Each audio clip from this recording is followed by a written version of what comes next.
des Nations. Ces 5 mots, Coupe d'Afrique des Nations, ont été pendant 12 jours à l'affiche de 2 villes, Yaoundé et Douala, sur les lèvres de toute une nation, le Cameroun, et dans les cœurs de toute l'Afrique. Nous accueillons avec la joie et dignité nos pays frères. Les spectateurs camerounais, enthousiastes, étaient venus par dizaines de milliers pour l'amour du football, mais, il est vrai, aussi, pour assister surtout à la victoire de leur équipe face aux 7 autres nations qualifiées. À leur enthousiasme devait céder progressivement la déception après l'élimination du Cameroun. Bienvenue dans notre chère patrie.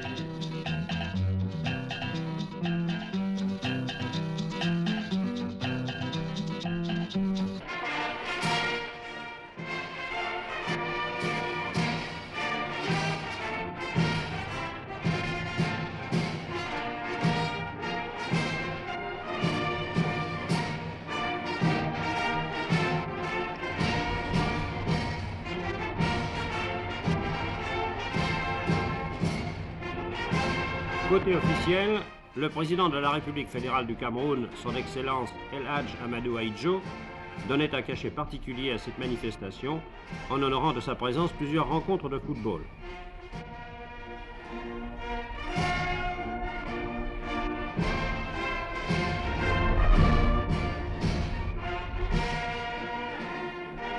Ce jour-là, le président déclarait solennellement ouverte la 8e Coupe d'Afrique des Nations.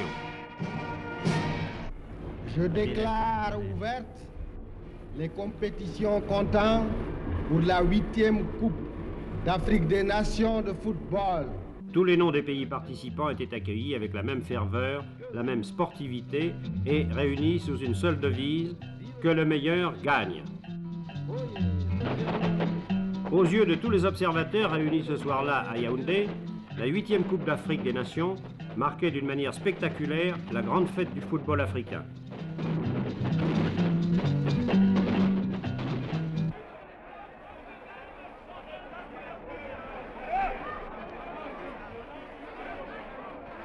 Le président Ahidjo donnait alors symboliquement le coup d'envoi des compétitions.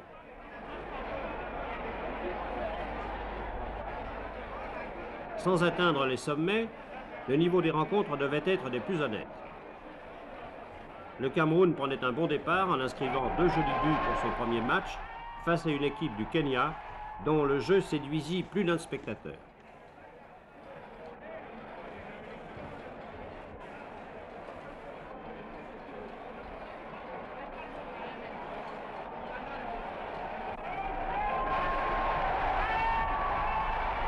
Sans convaincre, le Cameroun se qualifiait pour les demi-finales. Quant au Kenya, en l'absence d'un buteur, il était éliminé. Avec le deuxième match Togo-Mali, journalistes de tous les pays se souviendront de la remontée des Togolais face aux Maliens. Mais cela leur sera insuffisant pour se qualifier pour la phase suivante de la Coupe. À Douala, pour le groupe B, le choc Zaïre-Congo était craint par certains, mais attendu de tous. Le match devait d'ailleurs se dérouler dans une parfaite correction. Quelques émotions cependant pour ce joueur zaïrois, mais finalement plus de peur que de mal.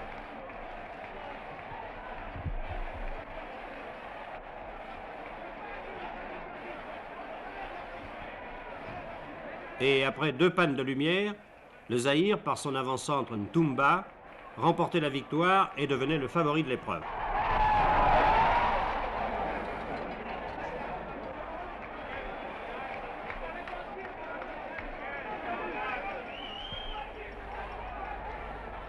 « 2 mars, demi-finale à Yaoundé.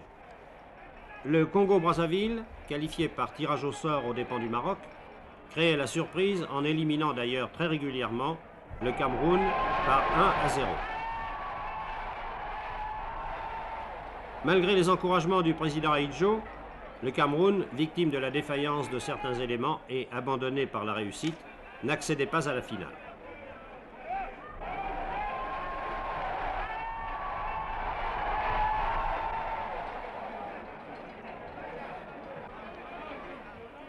Trois jours plus tard, Apothéose avec une finale un peu inattendue. Le Mali, qui avait défait à Douala le Zaïre 4-3 après prolongation, rencontrait le Congo-Brazzaville. Le Mali, en première mi-temps, prenait l'avantage par un but de Diakité, mais en seconde mi-temps, la logique du sport était une fois de plus battue en brèche quand, par 2 fois, le Congolais Mbono permettait à son équipe de prendre l'avantage. Après l'égalisation, 2 minutes plus tard, Mbono inscrivait un deuxième but de toute beauté.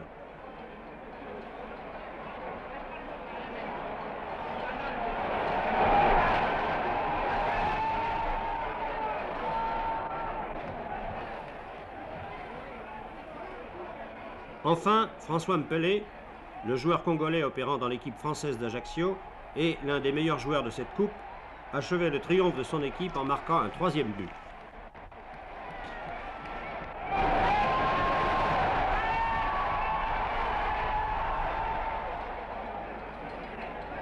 La victoire ne pouvait plus alors échapper à l'équipe congolaise.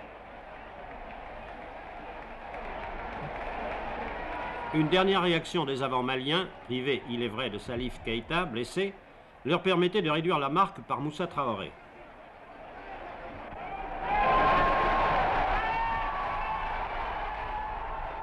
« 3-2, tel était le score de cette finale de la 8e Coupe d'Afrique des Nations. Alors que les joueurs congolais manifestaient leur joie, toute la déception du Mali se lisait sur le visage de Salif Keïta. Le capitaine Dolou recevait des mains du président Idjo le trophée de cette 8e Coupe d'Afrique qui récompensait une équipe régulière qui a su profiter de son rôle d'outsider en surprenant les meilleurs. Elle défendra son titre dans 2 ans au Caire.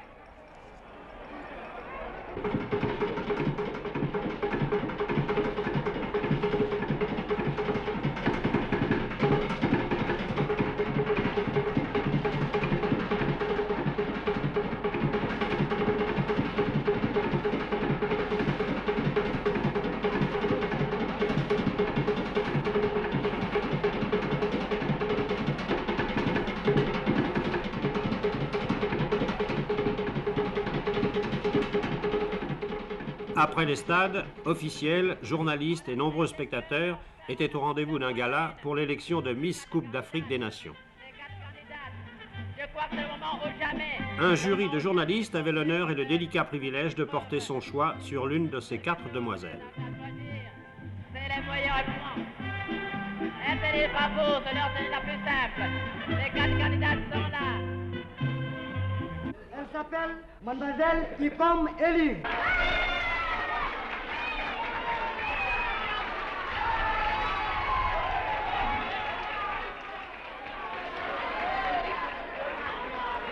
Les félicitations officielles du ministre de la Jeunesse et des Sports du Cameroun seront suivies prochainement d'un voyage et d'un séjour à Paris avec une soirée au Lido.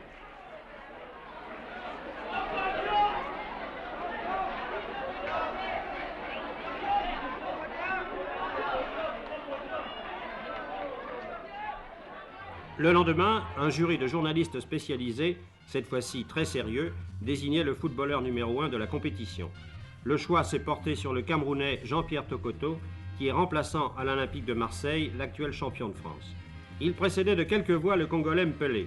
Ce choix, s'il est une consolation pour le Cameroun, montre, comme l'a écrit un chroniqueur d'un grand quotidien sportif, que le football en Afrique n'est pas affaire de stars et d'idoles, mais affaire de communauté. Et si l'Afrique commence à avoir un football, elle manque encore de grands footballeurs.